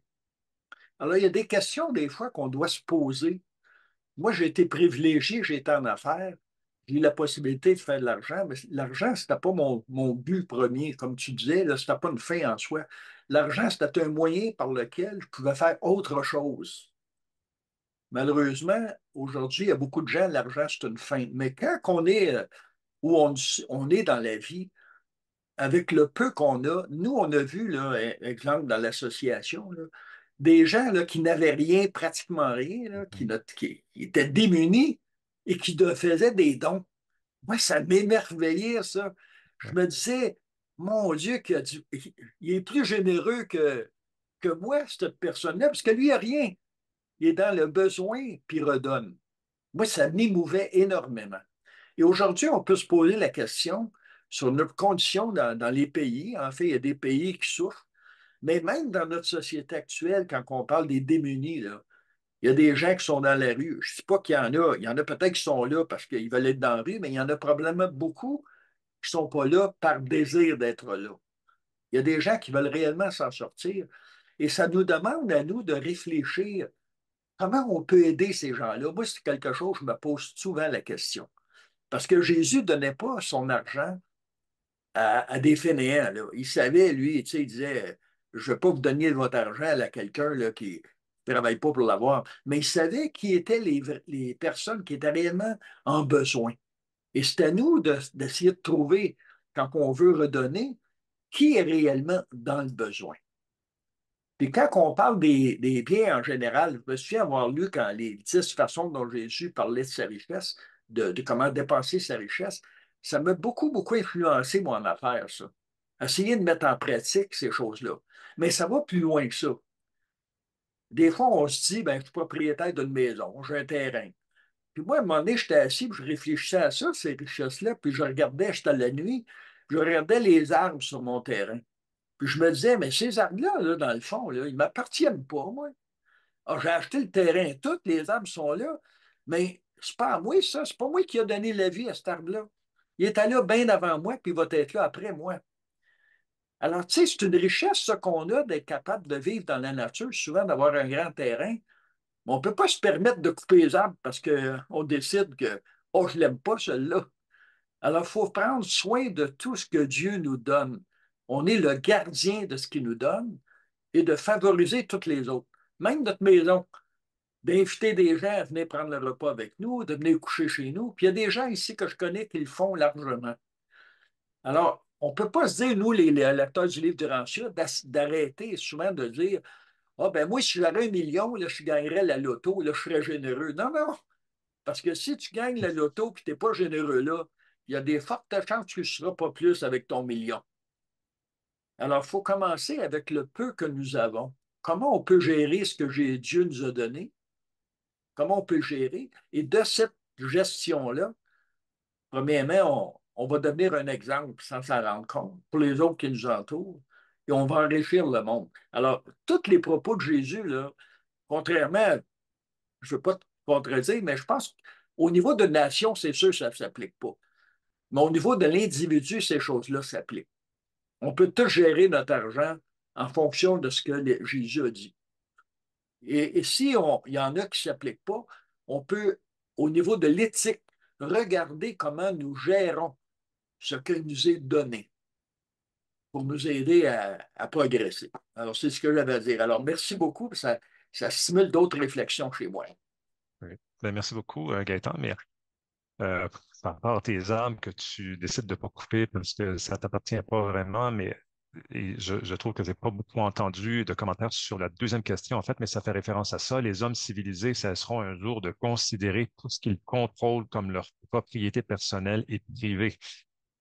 Alors, c'est un exemple de ça, en fait. Alors, comme ton terrain, tes arbres, ça t'est prêté, c'est toi qui l'as, mais ça ne t'appartient pas nécessairement. Tu fais passer dessus, hein.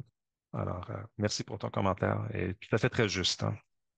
Et c'est vrai qu'on peut faire chacun au niveau des individus, on peut faire quelque chose, même si c'est un petit pas, hein. On peut toujours appliquer les enseignements de Jésus là-dessus, à notre niveau et selon nos capacités, absolument. Parfait. Merci, Marc. Ratab, ton micro est fermé. Merci beaucoup. Merci beaucoup. Félicitations, Marc, pour ce sujet d'exposé. Merci. C'est pas évident. Vous m'entendez bien? Oui. Ce n'est pas évident de parler de richesse matérielle avec tout ce que nous savons sur la finalité de la vie et sur la réalité même de ce que nous devons faire.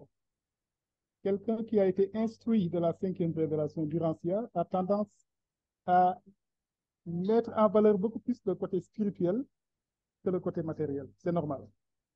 Et je trouve que tu as bien fait ton exposé. Tu as fait pousser dans nos consciences des interrogations par rapport à la richesse, par rapport à la richesse et sa finalité. Je crois que le premier problème que nous avons, c'est un faux départ que nous avons fait au niveau de notre planète.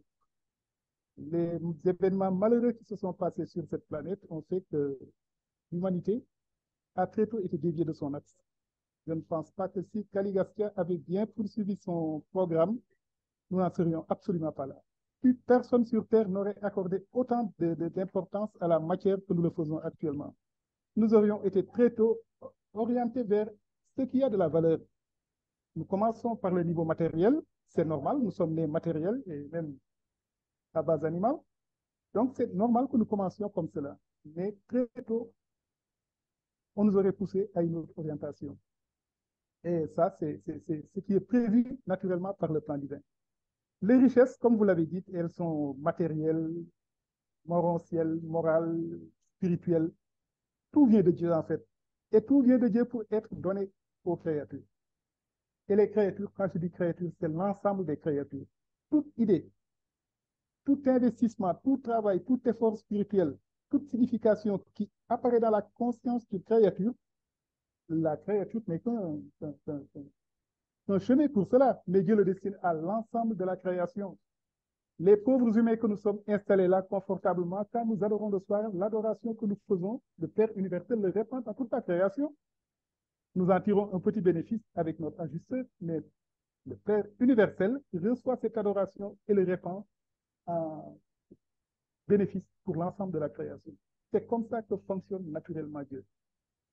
Il a créé la planète, il a créé les planètes, et chaque monde, que ce soit le monde des hommes, le monde des anges, le monde des autres créatures, toutes les planètes ont été formatées pour produire la richesse matérielle, potentielle, spirituelle nécessaire pour l'ensemble des créatures qui y sont et qui doivent y apparaître. Combien d'êtres humains doivent naître sur Terre d'ici 1000 milliards d'années, par exemple? C'est un nombre incommensurable.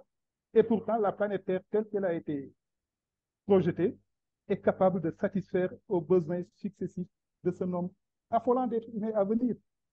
Ce qui m'amène à un deuxième concept sur lequel tu as beaucoup insisté, la responsabilité. Nous vivons vraiment comme des écervelés. Chaque être humain se débrouille. Oui, j'ai de la richesse, je profite, je vis ma vie, je m'en vais, je me fiche complètement du reste. Et c'est le comportement normal de la plupart des humains, mais c'est aussi le comportement malheureusement normal des États. On ne se soucie pas de données, on ne se soucie pas des nombres incroyables d'êtres humains qui doivent naître sur cette planète. Et là, je trouve que ta conférence est excellente dans ce sens où ça nous pousse à en prendre conscience. Deuxièmement, ça nous pousse à en prendre conscience en tant que fils de Dieu par la foi. Nous sommes en contact avec notre ajusteur et nous sommes en contact avec Dieu le Suprême. L'un est dans notre cœur, l'ajusteur, l'autre est dans le cœur de tous les autres.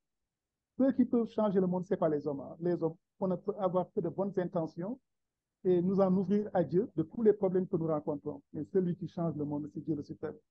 Il le fait en proportion de la prise de conscience de certains êtres humains de ces problèmes-là, parce que la suprématie, c'est vraiment la volonté des créatures et la volonté du Créateur mélangées. Si les créatures ne sont pas au rendez-vous, s'il n'y a pas des êtres humains éveillés en Dieu, connaissant la vérité, pouvant interpréter même la vie de Jésus, ses réponses, ses comportements, c'est parce que nous avons acquis cette conscience également de la nature spirituelle.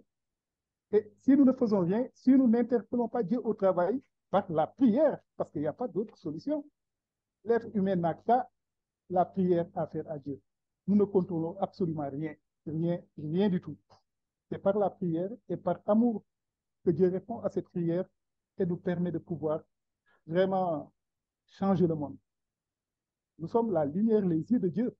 On lui montre les problèmes. Il les connaît d'avance, mais il faut que nous participions. Et cette participation, c'est la moitié du problème. Quand les créatures font des prières en ce sens, eh bien, Dieu le suprême peut survaloriser nos intentions, nos bonnes intentions et engager le processus de modification. Il ne faut pas que toute l'humanité en arrive à là. Non, non, non. Mais ceux qui ont conscience de cela, comme disait souvent dans la petite voix, une onde qui se déplace et qui touche de plus en plus d'individus, c'est cela.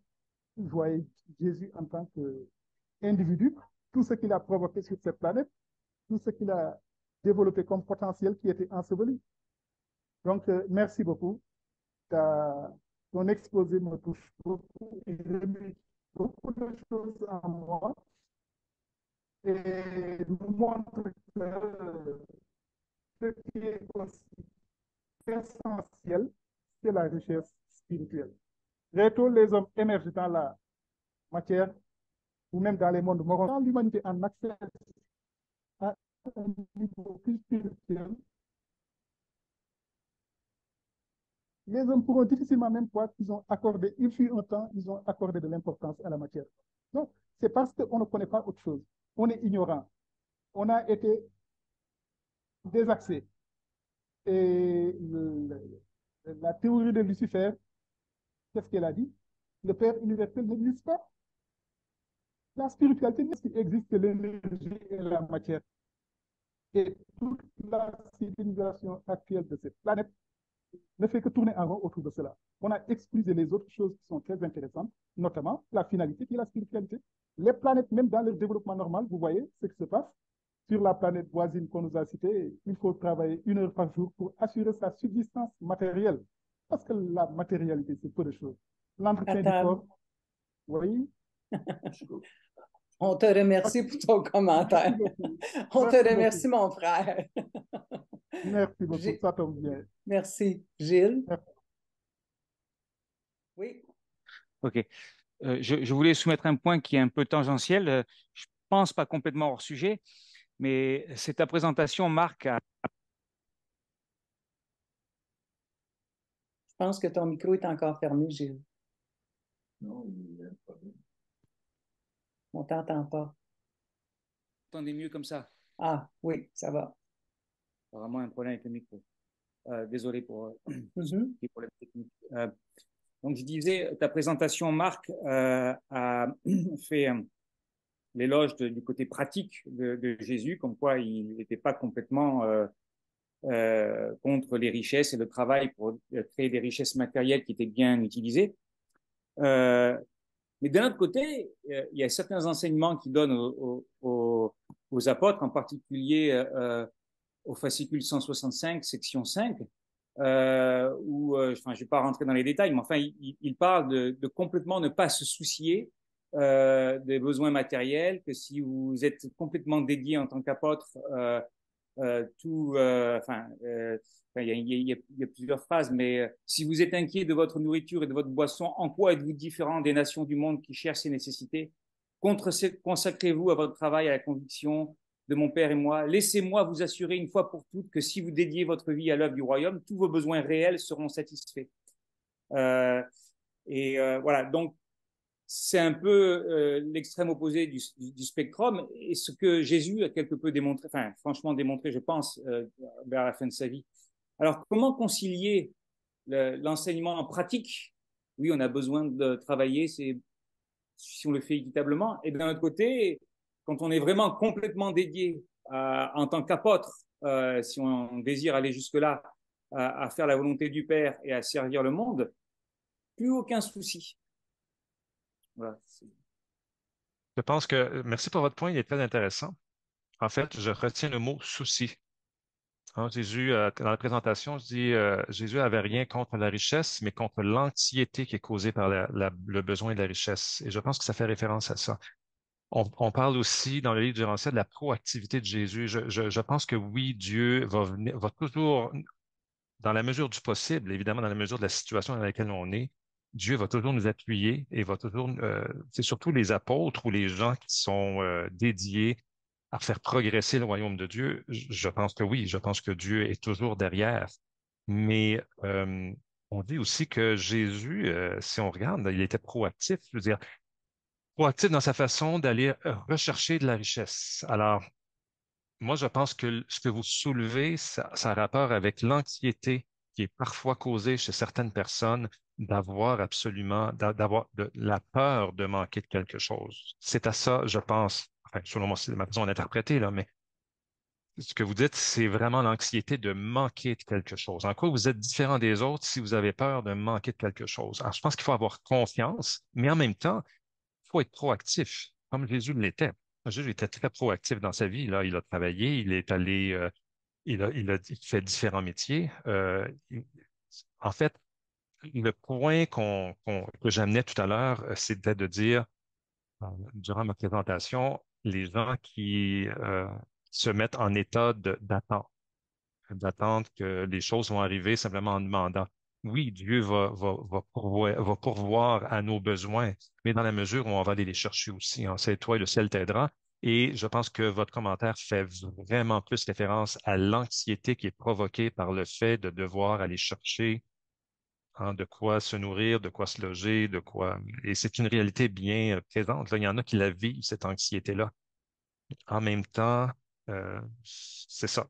Je pense que je pense que l'anxiété est jamais bonne de toute façon, là, peu importe la situation dans laquelle on est, parce que je pense que l'anxiété, ça nous bloque les neurones, là, ça nous empêche de réfléchir à un niveau plus élevé. On, on- on- l'anxiété, ce que ça cause, c'est une montée d'adrénaline dans le sang. Et l'adrénaline, vous savez, c'est prouvé scientifiquement que par exemple, nos ancêtres, là, je reviens en arrière, là, à la préhistoire, l'adrénaline, ce que ça faisait, c'est que ça coupait les circuits de réflexion pour que tu sois dans le réflexe. Quand tu es face à un animal sauvage qui t'attaque, c'est pas le temps de réfléchir à dire est-ce que je grimpe dans l'arbre ou bien je m'en vais par là. Tu réfléchis pas. Tu y vas selon le réflexe et l'adrénaline, c'est ce que ça fait. Il y a vraiment un blocage au niveau de la réflexion qui se fait. Alors, l'anxiété, ça cause ça. Ça cause l'incapacité de réfléchir à notre situation. Et, euh, et je pense que c'est un peu ça. En tout cas, selon moi, là, selon comme vous me dites, et vous avez raison, c'est écrit dans le livre, je me rappelle de l'avoir lu. Mais c'est l'anxiété ici, la peur de ne pas avoir ce qu'il faut, qui peut nous handicaper dans notre vision des choses, dans notre action aussi. Mais je pense que ça a rapport avec ça. Alors, je suis pas moi je le dis tout de suite, là, je suis pas un tenant de l'idée je vais travailler pour Dieu et Dieu va me fournir tout ce dont j'ai besoin. Je suis pas du tout dans cette vision-là des choses. Je pense qu'il faut faire une partie des efforts. Je pense que Dieu, par contre, oui, nous soutient dans nos efforts, mais il faut faire les efforts. Je ne sais pas si ça répond à votre question ou à votre commentaire. Parfaitement, merci. Merci à toi. Alain Cyr, ton micro. Oui, alors, merci beaucoup, Marc. Ta présentation, c'est extraordinaire.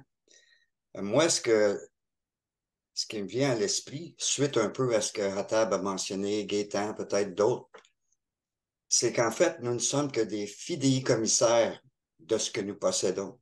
Mhm. Les choses sont placées entre nos mains, à nous d'en faire ce que nous pouvons avec sagacité, mais c'est très important de savoir que ça ne nous appartient pas, même ce qui nous appartient a été placé entre nos mains pour que nous nous en servions. Et c'est là que les véritables richesses spirituelles peuvent croître selon notre mode de vie, notre façon, notre attitude et notre façon de partager ces choses-là avec les autres. Alors, merci, c'est ce que je voulais mentionner. Petit commentaire. Merci beaucoup. Ça me fait penser au fonds en fidéicommis ou en fonds prêté. Là, en fait, quand les gens te remettent, c'est une des sources de richesse, là, quand les gens remettent de la richesse entre tes mains pour que tu la gères pour un projet présent ou futur. C'est un peu ça. On nous remet entre les mains une richesse que l'on doit gérer pour le compte d'autres personnes qui sont, bon, qui vont être les générations futures, là, si tu veux. Alors oui, c'est un peu, oui, en fait, ça, je voulais juste partager que ça m'avait cliqué une autre image en tête de ce que tu viens de dire. Mais merci pour ton commentaire, Alain. Gilles Bertrand. C'est une réflexion que j'ai eue suite aux commentaires de Gilles Mauroy, là. Je pense que Jésus nous a jamais, il a jamais promis richesse matérielle ou juste faire confiance à Dieu. Puis des fois, on voit ça à court terme, mais des fois, ça peut être à long terme. On peut être à être des mois ou même peut-être des années je dirais, à travailler sur quelque chose, puis on ne voit pas les résultats tout de suite, mais après, les résultats viennent après. C'est sûr c'est juste parce qu'on est des fois, on est impatient. Je me rappelle aussi une autre chose qui est arrivée là, quand les apôtres étaient sur le bateau, puis il y avait eu une tempête, là, puis je pense que c'est Pierre qui avait peur ou de mourir noyé, etc. Là. Ça m'avait beaucoup aussi interpellé. Hey, il aurait dû faire un miracle, là. Non, non. Je pense que c'est la confiance en Dieu. S'il y a à mourir, la personne, il y a à mourir. Regarde, les plans de Dieu, on les comprend pas. Mais c'est toujours pour notre bien, je pense. Il faut toujours avoir cette confiance-là d'un enfant. Euh, des fois, on pense à un passage, on va passer là, puis on va voir ci, on va voir ci. Non, non, non, non.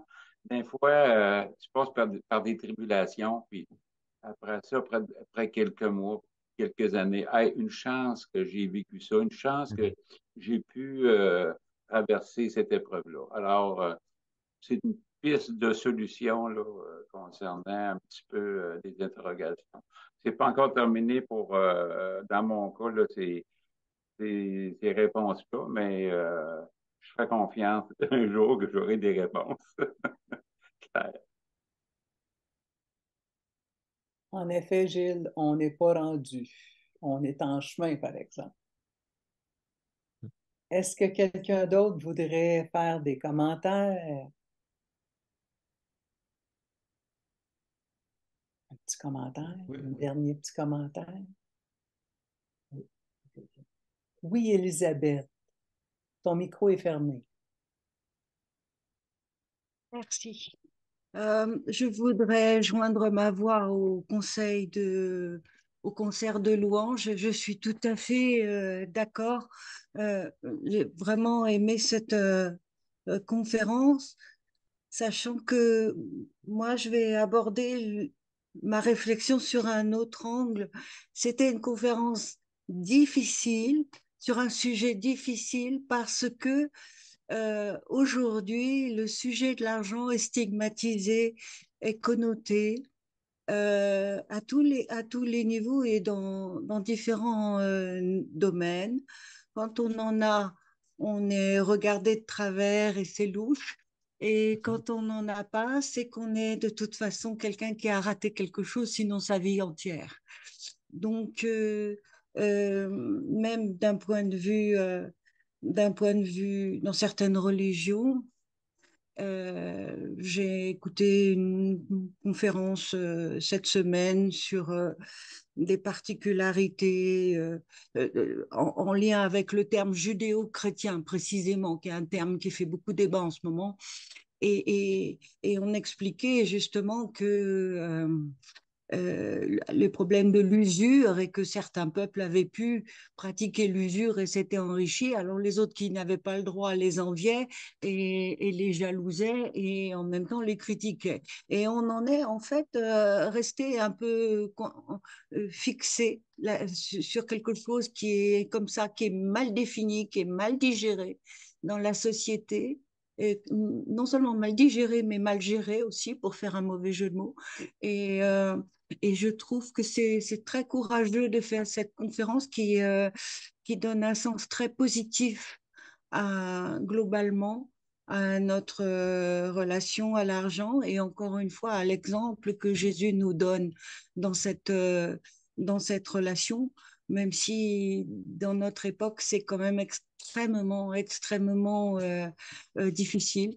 Mais ces conseils sont précieux et il faut les protéger et essayer à tout prix de les mettre en pratique. Alors, merci, Monsieur Bello. Merci beaucoup. Merci beaucoup, Elisabeth, et vous avez tout à fait raison. C'est un sujet qui est, moi, je le considère parmi les sujets les plus délicats du livre du Rancière. Il y en a d'autres, là, mais celui-là, c'en est certainement un euh, pour les raisons que vous avez mentionnées. Absolument. Et quand j'ai commencé vous savez, quand on commence à faire une conférence, on part avec une idée, on sait où on part, on ne sait pas vraiment où est-ce qu'on va atterrir. Et parfois, on atterrit à un endroit où on fait comme, oh. Et puis vraiment, il y a vraiment un moment où je me suis dit, OK, c'est vraiment un concept qui est difficile. Ça, là, c'est pas simple à appliquer. Et les gens, et je vous dis sincèrement que, en tout cas, moi, la réflexion que je me fais, c'est que c'est pas un enseignement que je donnerais nécessairement au premier venu.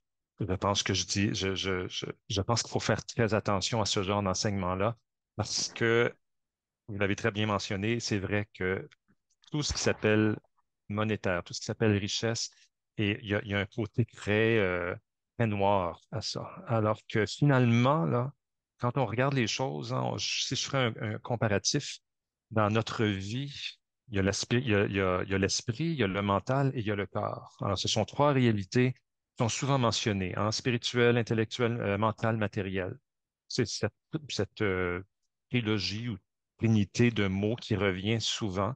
Et on sait très bien que le physique, hein, que le corps est toujours subordonné à l'esprit et que le mental est coordonné. La richesse matérielle, c'est la même chose. Elle est subordonnée à tout le reste, en fait. Mais elle est là pour faire avancer les choses. Elle est là pour que l'esprit inspire le mental à bien utiliser notre richesse matérielle. Et c'est vrai qu'il faut enlever tout ce qui est négatif à travers la richesse, mais en même temps, quand on regarde ce que les gens font parfois pour acquérir de la richesse, c'est difficile de ne pas le penser négativement. Alors, de là, toute la notion d'équité, pas d'étiquette, mais d'éthique, en fait, dans la façon d'acquérir la richesse. Merci de votre commentaire, il était très, très pertinent.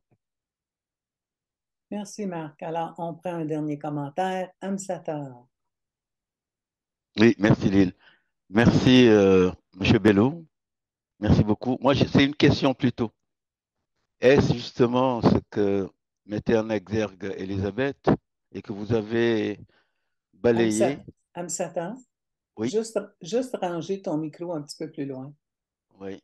Voilà. Merci. Donc, je reprends. Est-ce par rapport à ce que disait Elisabeth tout à l'heure, et vous l'avez abordé rapidement tout au long de votre exposé, est-ce justement la difficulté du sujet qui vous a fait changer, justement, partir sur un sujet, un titre un peu plus générique plutôt que richesse matérielle versus spirituelle?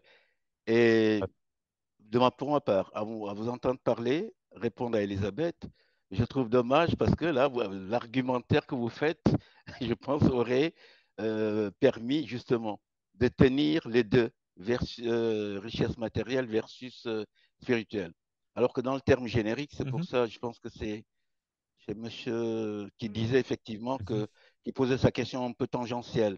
C'est-à-dire qu'on a, justement, on a l'impression qu'on est plus sur la richesse matérielle quand bien même dans votre esprit, on voit que, comme vous l'avez dit, tout comme le corps qui est subordonné, la richesse matérielle doit être subordonnée, justement, doit être justement je veux dire, un moyen pour la richesse intellectuelle et en upgradant un peu les choses, on arrive à la richesse spirituelle.